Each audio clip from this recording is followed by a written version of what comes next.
가시광에서 방충맥 활성을 나타내는 방충맥 개발에 대한 연구 보고를 하도록 하겠습니다.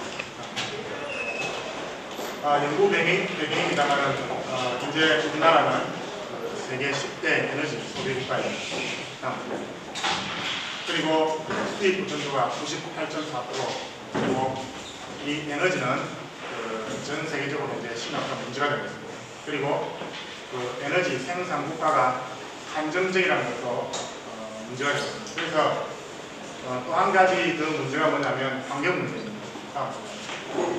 지구상에는 이러한 그 화석 연료가 존재하는데 우리 인간들이 이 화석 연료를 갖다가 확보하는 문제지만은 이 화석 연료를 사용하게 되면은 삭스, 낙스, CO가 발생하게 되고 이애들이 오존층을 파괴합니다.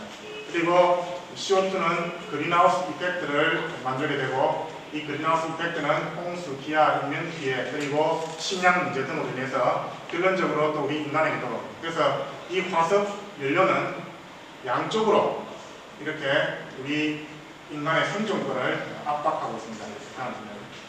그래서 새로운 무궁의 청정 에너지 시스템을 개발해야 되고 무궁의 에너지를 개발해야 됩니다. 이것이 현재 전 세계적인 추세입니다. 그래서 보시게 되면 솔라 에너지입니다.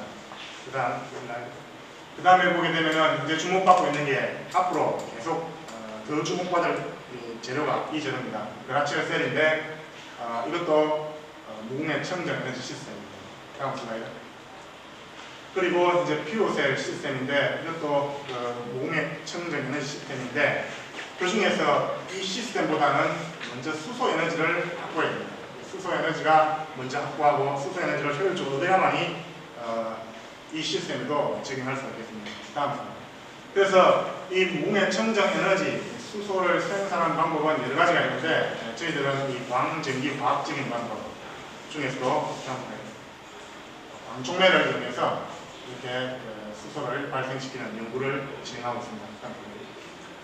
이것은 그 UV 영역에서 그 물을 수소와 산소로 분해하는 연구 결과입니다.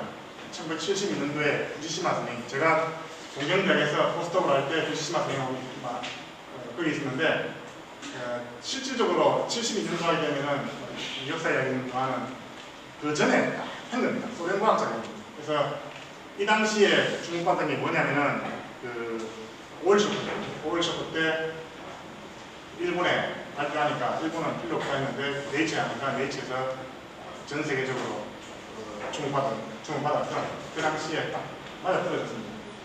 그 이후에 퀀텀밀드가 보통 한 2000년도까지 50%라는 그런 계획을 올렸습니다.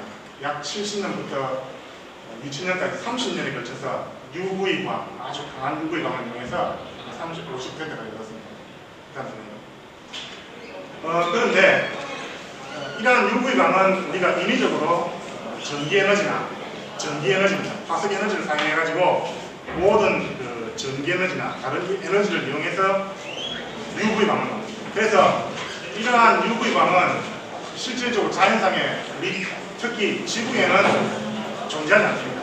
앞 슬라이드. 이러한 재료들은 에너지 밴드갭이 약 한 3.5에서 4 정도 되기 때문에 다음 슬라이드. 여기 보시게 되면 슬라이드에서 350나노미터 이하의 UV광을 쓸 수가 없습니다. 그래서 왜 가시광이냐면은 자연광에 존재하는 이 광을 써야 된다 해서 가시광.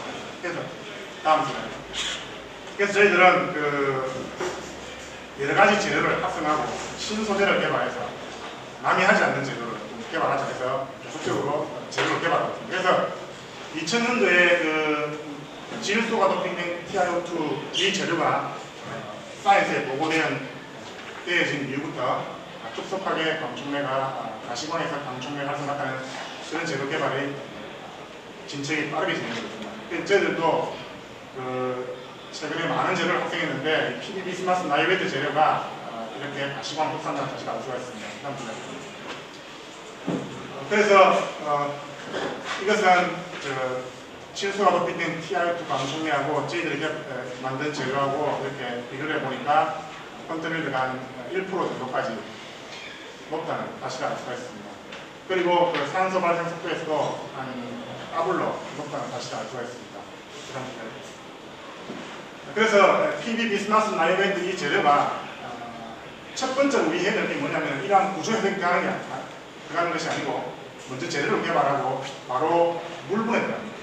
그리고 방충의 반응이 들어가서 그 다음에 반응이 잘 되면 역으로 해석이 들어갑니다. 이 재료가 과연 가시광을 흡수하느냐 해보니까 이렇게 수소가 발생하더라. 그러면 어떤 이유인가를 역으로 조사해보니까 밴드 구조를 조사해보니까 그 PB, 이 재료의 특징입니다만 PB6S 오비탈이 산소의 오비탈, EP 오비탈과 같은 위치에 존재하면서 전자밀도가 실질적으로 PB 비스마스 나이웨트 재료는 이렇게 3.5 eV 정도가 되는데 PB6S 오비탈이 관여함으로써 2.88 정도로 시프트된다는 사실을 이렇게 저희들이 추정할 수 있습니다. 그 다음 슬라이드. 그래서 PB6S 오비탈이 실질적으로 가시광으로 시프트시키는 역할을 하느냐, 그러면 다른 재료에도 6S 오비탈이 관여할 것이다 해서 이러한 청상 페로스카이트 또는 페로스카이트 재료에다가 PB 이가금속을 취합할 수 있는 곳에 다 취합해봤습니다. 그래서 그 다음 슬라이드.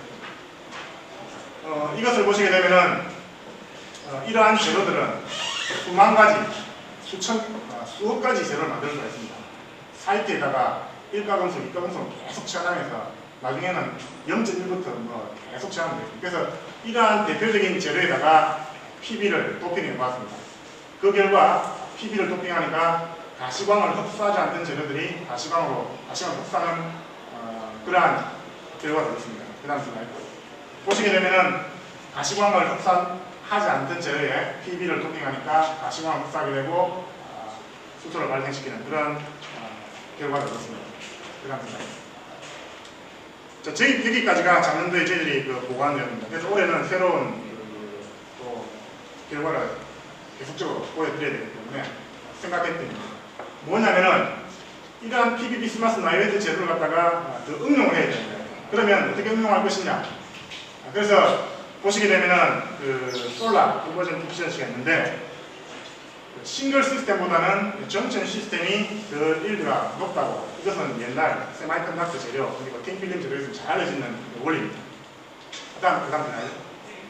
그리고 또 하나 중요한 저희 결과의 베이스가 되는 이런 연구 결과입니다만 스트론튬 나이웨트 이 재료 저희들이 99년도에 발표한 재료인데 이 재료는 하이일 토너 도핑된 재료인데 이 재료 위에다가 세컨드 메탈을 입혀가지고 광촉매 반응, 순산물에서 산소와 수소를 발생시키는 그러한 연구를 해본 결과 PT나 다른 것보다 니켈을 도핑하니까 월등히 PT보다는 4배, 다른 재료보다는 400배 이상 더 높게 나타났습니다. 그런데 이 이론이 뭐냐면은 NP 정션 시스템입니다. 그 다음 메커니즘을 보시게 되면은 N타입과 P타입 이 재료를 갖다가 서로 접합하게 되면은 오믹 정션까지 합쳐가지고 그 중간에 메탈이 있고 그 다음에 NiO가 있기 때문에 NP 정션을 만들어서 하게 되면은 일렉트론과 홀이 잘 소멸되어지고 이쪽 반응과 이쪽 산화하는 반응이 더 잘 된다는 그러한 연구 메커니즘입니다. 이것들은 옛날에 유구 영역에서 잘 알려져 있는 메커니즘입니다. 자, 그렇다면은 이 두 시스템을 우리 재료에, 저희들이 만든 재료에 적용하면은 똑같이 일대가 높아질 것이다 라고 생각해서 연구를 진행하게 됩니다. 그 다음 슬라이드. 그래서 PB 비스마스 나이웨트 재료에다가 이 재료를 N타입, P타입 세마이컨덕터로 만들고 그 다음에 이 경우 P타입이나 N타입의 매터리얼을 접합하면은 NP 정션이나 NP 오믹 정션 타입으로 만들 수 있지 않느냐 라고 생각해서 재료를 만들게 됐습니다. 그래서 먼저 베이스 매터리얼인 PB 비스마스 나이웨트 재료에다가 텅스텐 육가금속을 도핑했습니다. N타입 팁으로 만들었습니다. 그리고 그 다음 슬라이드 보시게 되면은 질소가 도핑된 재료 그리고 베이스 재료보다 텅스텐이 도핑되니까 더 가시광으로 된다는 사실을 알 수 있습니다. 그 다음 슬라이드. 그리고 이 베이스 매터리얼 N타입 반도체로 만들었을 경우에 밴드갭도 10대고 그리고 콘터밀리도 조금 증가한다는 사실을 알 수가 있습니다. 그래서 그 다음 슬라이드. 이 재료에 N타입 반도체 재료에다가 P타입인 머티리얼을 이런 식으로 이상적으로 로딩하게 되면은 NP 정션 배터리를 되지 않느냐라고 생각해서 실험 방법을 개발해요. 그런데 보시게 되면은 이 실험 방법에서 전부 다 보상 반응으로 만들었는데 보상 반응으로 해서 이렇게 만들기는 어렵죠. 융점도 다르고 예를 들면 이 1100도에서 예를 들면 합성된다면 1050도에서 합성되는 물질인데 두 가지 다 합성이 이렇게 이상적으로 합성되기는 힘든 상황입니다. 그래서 저희들이 생각하는 게 뭐냐면은 CA, P-타입인 CaFe2O4를 갖다가 솔젤로 만들고 솔젤법은 기본이 뭐냐면은 합성 온도를 약 100도에서 150도 정도 낮출 수가 있습니다. 그래서 이렇게 솔젤로 만들면 만들고 난 뒤에 수열 처리로 맨 처음에 이 보상 반응으로 이 젤을 만들고 그 위에다가 솔젤을 만들어서 이 하이드로서멀 리액터에 넣고 수열 처리해서 석출시키는 방법으로 젤을 만들었습니다. 그래서 이런 식으로 상징의 젤을 만들어 보자 해서 만들게 됐습니다. 그 다음 슬라이드. 쌤 사진입니다. 그 다음 슬라이드.